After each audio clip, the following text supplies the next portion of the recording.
Buenos días, queridos hermanos. Una bendición poder dirigirme a ustedes en esta mañana. Y continuando con el desarrollo del estudio de los Salmos, vamos a abordar en esta ocasión el Salmo 72 del versículo 1 al 4. Hemos titulado esta reflexión Un reinado justo, y el propósito es que cada uno de nosotros aprendamos a interceder y orar por nuestros gobernantes, para que Dios les dé un sentido de equidad y rectitud en su gobierno. Vamos a dar lectura a esta porción de la palabra, el Salmo 72, del versículo 1 al 4. Oh Dios, concede al rey tu amor por la justicia y da rectitud al hijo del rey. Ayúdele a juzgar correctamente a tu pueblo, que los pobres siempre reciban un trato imparcial, que las montañas den prosperidad a todos y que las colinas sean fructíferas. Ayúdalo a defender al pobre, a rescatar a los hijos de los necesitados y a aplastar a sus opresores. Este salmo se le adjudica a Salomón, aunque viendo otras versiones también titulan este salmo un salmo escrito para Salomón. Entonces, como que da a entender que pudiera muy bien haber sido el rey David intercediendo por el gobierno de su hijo en el ejercicio del reinado. Pero también muy bien condice estas palabras con la oración que Salomón elevara al Señor allí en el pasaje de Primera de Reyes, el capítulo 3, del versículo 7 al 9, donde Salomón se acerca al Señor pidiendo sabiduría para gobernar su nación. Sea como fuere, quiero extraer de este salmo dos principios, o en todo caso dos perspectivas en cómo debemos evaluar este salmo. En un primer lugar, como ciudadanos de una nación, susceptibles también de ejercer una responsabilidad pública, de poder ser elegidos para ejercer un cargo público, y que este principio de vida pueda enseñarnos a tomar en cuenta cuando uno va a ejercer o va a servir a los demás este principio para hacerlo con equidad, con justicia, con amor por la rectitud. Y poder gobernar en beneficio de los demás, principalmente buscando el beneficio de los más necesitados, buscando la justicia sin hacer acepción del pobre, sino poder brindarle un gobierno justo y equitativo para todos.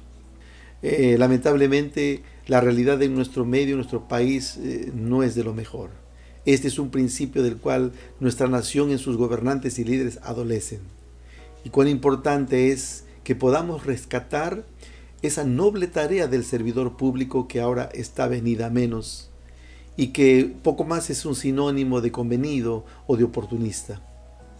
Tan desprestigiado esta noble tarea de servir a los demás, producto de que hombres que han asumido la responsabilidad del gobierno en una nación como la nuestra, antes que servir a los demás, han buscado su propio beneficio. Y con tristeza vemos que los hombres más encumbrados, como presidentes o magistrados, están inmiscuidos en intrincados procesos de corrupción, de poder enriquecerse ilícitamente. Entonces, cuán importante es retomar este principio que llevaría a todo hombre que ejerce la autoridad pública a poder tener esta sensibilidad de clamar a Dios por un gobierno justo, por un gobierno adecuado, y que hay en el corazón de un hombre que ejerce esta autoridad un temor profundo de Dios. En la otra perspectiva es en el caso de cualquier ciudadano común y corriente que pueda estar también al tanto de la situación de una nación y de la situación de sus gobernantes. Mucho más si somos creyentes. El Señor nos llama a orar por las autoridades de nuestro gobierno, de nuestro país, a poder interceder por ellos para que Dios les pueda dar sabiduría y les dé ese amor por la justicia y la rectitud del cual aquí el salmista habla, para pedir que ejerzan un gobierno sensato, un gobierno justo. Porque como leemos en el pasaje, el rey está orando, pero la par también intercede por aspectos que el rey no tiene capacidad de determinar.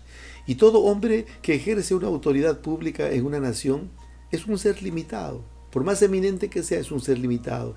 En la oración de aquí el rey está pidiendo para que las montañas puedan dar prosperidad a todos y que asimismo las colinas sean fructíferas, cosa que no depende del rey.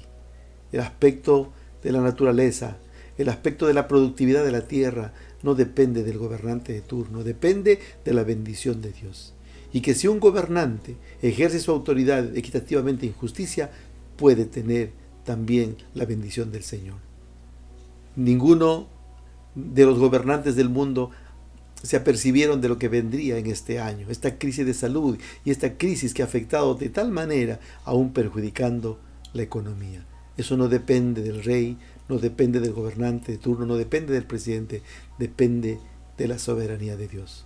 ¡Cuánta sabiduría! Ahora que estamos a 2 meses exactos de terminar el año y que estamos a puertas de un proceso de elecciones en nuestro país, cuán importante es que tú y yo, mi querido hermano, oremos clamando por hombres que puedan ejercer la autoridad y el liderazgo con amor por la justicia y la rectitud.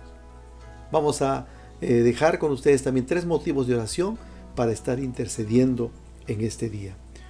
1, que sigamos orando por las autoridades vigentes, pidiendo que Dios los ayude a terminar este periodo, dejando todo regularizado para el ejercicio de la próxima administración.